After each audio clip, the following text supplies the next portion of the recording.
এবার আধুনিক বিজ্ঞান মাথা নত করলো আল কোরআনের সততার কাছে। পবিত্র আল কোরআন কেন এবং কিসের উদ্দেশ্যে সৃষ্টি করা হয়েছে তারই যেন এক চাঞ্চল্যকর তথ্য দিচ্ছে আধুনিক বিজ্ঞান। বিজ্ঞানীদের দেওয়া তথ্যে এমনই 10টি সূরা উঠে আসছে যেগুলো প্রত্যেকটি মানুষের জন্য উপকারী। এই সূরাগুলো পড়লে পরিবর্তন দেখা যাচ্ছে হিউম্যান বডি স্ট্রাকচারে, যা দেখে রীতিমতো অবাক হয়ে গেছেন গবেষকরা। বিজ্ঞানীরা বলছেন যদি কোনো ব্যক্তি হোক মুসলিম বা অমুসলিম, যারা এই 10টি সূরা প্রতিনিয়ত পাঠ করে তাদের মধ্য থেকে দুশ্চিন্তা নামক শব্দটি মুছে যায়, তাদের রক্তচাপ শিথিল থাকে এবং নিজের মধ্যে খারাপ মনোভাব আসা সম্পূর্ণরূপে বন্ধ হয়ে যায়। এই 10টি সূরা প্রত্যেকটি মুসলিমের জানাও একান্ত প্রয়োজন। এই সূরা 10টির মধ্যে বেশিরভাগ সূরাই বেশিরভাগ মুসলিমের মুখস্থ থাকলেও এর বৈজ্ঞানিক বৈশিষ্ট্য সকলেরই অজানা। তাই ভিডিওটি সকল মুসলিম ভাই ও বোনদের মধ্যে শেয়ার করে তাদেরকেও আধুনিক বিজ্ঞানের দেওয়া এই চাঞ্চল্যকর তথ্যগুলো জানার সুযোগ করে দিন এবং ভিডিওটিতে আলোচনা করা এই সূরাগুলোর মধ্যে কয়টি সূরা আপনার মুখস্থ আছে অবশ্যই কমেন্ট করে জানাবেন। তো চলুন ভিডিওটি শুরু করা যাক। প্রিয় দর্শক, সম্প্রতি একটি বৈজ্ঞানিক গবেষণায় উঠে এসেছে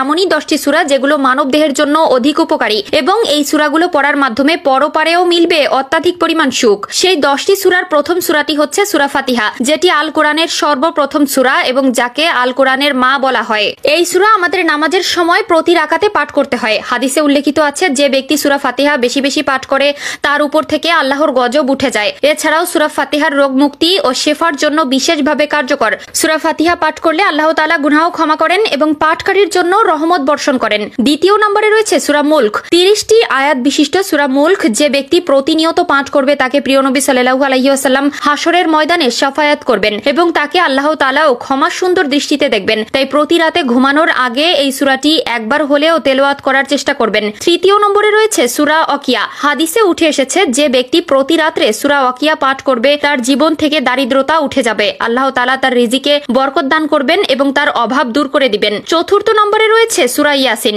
সূরা ইয়াসিন হলো আল কোরআনের হৃদয়। রাসূলুল্লাহ সাল্লাল্লাহু আলাইহি ওয়াসাল্লাম বলেছেন যে ব্যক্তি প্রতিনিয়ত সূরা ইয়াসিন পাঠ করবে তার পেছনের সকল গুনাহ মাফ করে দেওয়া হবে, তার দিনটি বরকতময় করে দেওয়া হবে এবং তার কাজও সহজ করে দেওয়া হবে। পঞ্চম নম্বরে রয়েছে সূরা কাউসার। যে ব্যক্তি প্রতিনিয়ত এই সূরাটি পাঠ করবে তার অন্তরে শান্তি আসবে এবং মানসিক কষ্ট দূর হয়ে যাবে এবং আল্লাহর রহমতের ফেরেশতারা তাকে শত্রুদের থেকে হেফাজত করবে। 6 নম্বরে রয়েছে সূরা কাফিরুন। যে ব্যক্তি সূরা কাফিরুন বেশি পাঠ করবে মৃত্যুর সময় সেই ব্যক্তি আযাব থেকে রক্ষা পাবে।